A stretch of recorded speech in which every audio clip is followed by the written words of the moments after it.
नमस्कार दोस्तों, हमारी आज की कहानी है मीठा बोलकर सास बनाती थी बहू को बेवकूफ़। कहानी पसंद आए तो हमारे चैनल को सब्सक्राइब जरूर करना। रचना की शादी होने के बाद वो विदा होकर ससुराल गई। शर्माते सकुचाते रचना ने अपने नए घर यानी ससुराल में अपना पहला कदम रखा। घूंघट की ओट में उसकी नज़र किसी को ढूंढ रही थी। तभी सासू माँ आरती की थाली लेकर आ गई और उसे कुछ राहत महसूस हुई। राहत इसलिए क्योंकि अपने ससुराल में अपने पति के अलावा अगर वह किसी को थोड़ा बहुत समझ पाई थी तो वह थी सासू माँ। बात पक्की होने से लेकर शादी होने तक हर तरह की शॉपिंग जो रचना के लिए की गई उसमें सासू माँ रचना को साथ ही ले जाती ताकि हर चीज़ रचना की पसंद से हो। इसी बहाने उसे सासू माँ के साथ काफ़ी समय बिताने को मिला और वह उनसे जल्दी ही घुल मिल गई। थोड़ा बहुत उनका स्वभाव समझ आने लगा। उसे तसल्ली थी कि अगर सासू माँ सच में ऐसी ही है तब तो उसकी ट्यूनिंग बैठ ही जाएगी सासू माँ के साथ। रचना के ससुराल में उसके सास ससुर और पति के अलावा 2 देवर थे, पर कोई ननद नहीं थी। और इस बात का दुख सासू माँ को बहुत था कि उनके कोई बेटी नहीं है। वह अपनी बातों से कई बार जता चुकी थी कि वह तो बहू में बेटी को ढूंढ रही है। वह रचना को घर के हर मेंबर का नेचर बताती, किसको क्या पसंद है क्या नहीं। एक साथ काम का कोई ज़्यादा बोझ भी नहीं डाला। रचना बहुत खुश थी और वह मन में सोचती कि धीरे धीरे मैं पूरे घर की जिम्मेदारी ले लूँगी। रचना तैयार हो जाओ, यह साड़ी मैंने निकाल दी है, गहने और चूड़ी भी। अभी 7 बजे तक निकलना है। रचना को थोड़ा अजीब लगा।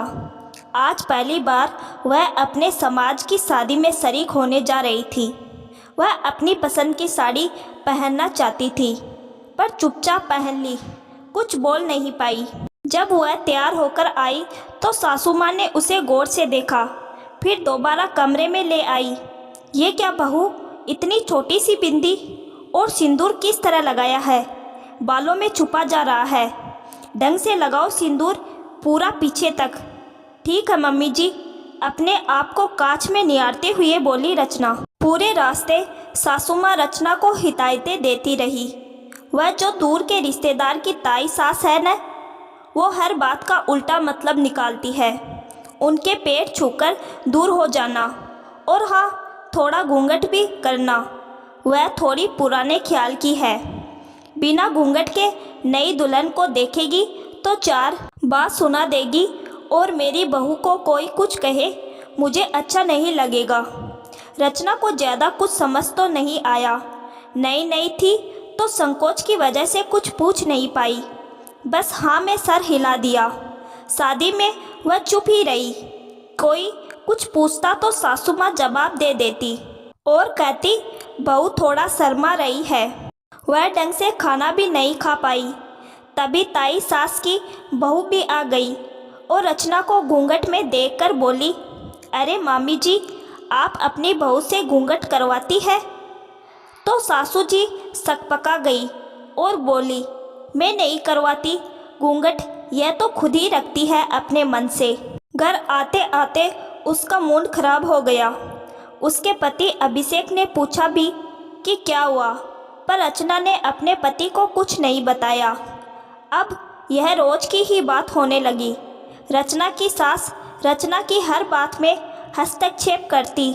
बिंदी बड़ी लगाओ, बीच की मांग निकालो, नीले और हरे रंग की साड़ी मत पहनो, नहाकर निकलो तो साड़ी बाथरूम में पहनकर आओ, परस बड़ा रखो, सर से पल्लू नहीं सरकना चाहिए।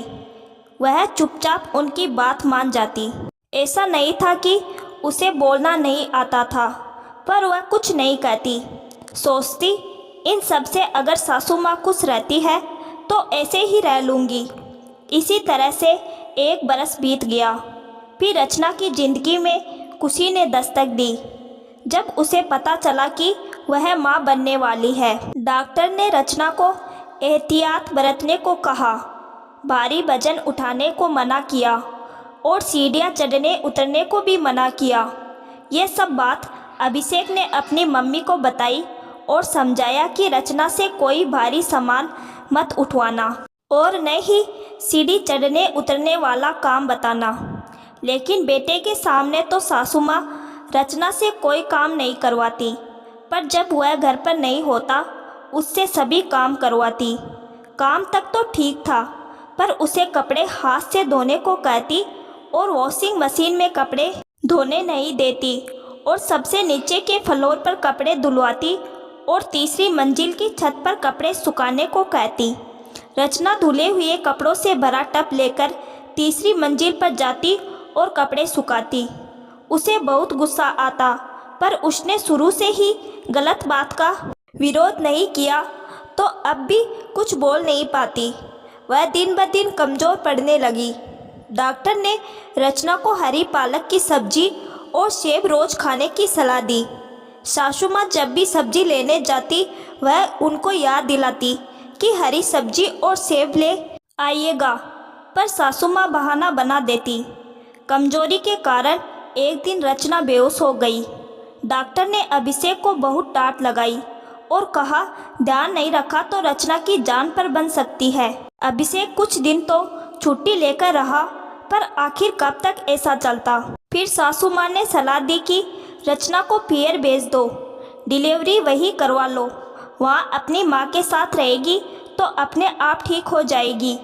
अभिषेक को बात जच गई और चौथे महीने में ही वह अपने पीहर आ गई। धीरे धीरे रचना को समझ आने लगा कि उसके साथ छल हो रहा था। मीठा मीठा बोलकर उसे उसकी औकात समझाई जा रही थी। बेटी बेटी बोलकर उसका मुंह बंद कर दिया गया है और मैं पगली उसे माँ का दर्जा दे बैठी। क्या माँ ऐसी होती है? ऐसा क्यों किया माँ? मुझे क्यों छला? पर अब और नहीं सासू माँ, अब आप मेरी सास हो और मैं बहू।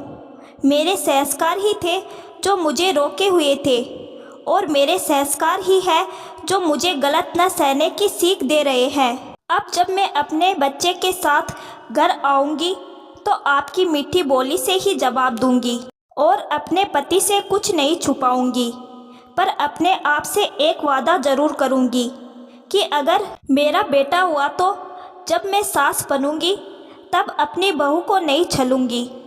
बहू बहू ही रहेगी और उसे एक इंसान ही समझूंगी। उसे अपनी तरफ से प्यार देने की कोशिश करूंगी। सास ही रहूंगी, पर उसके मन को नहीं छलूंगी।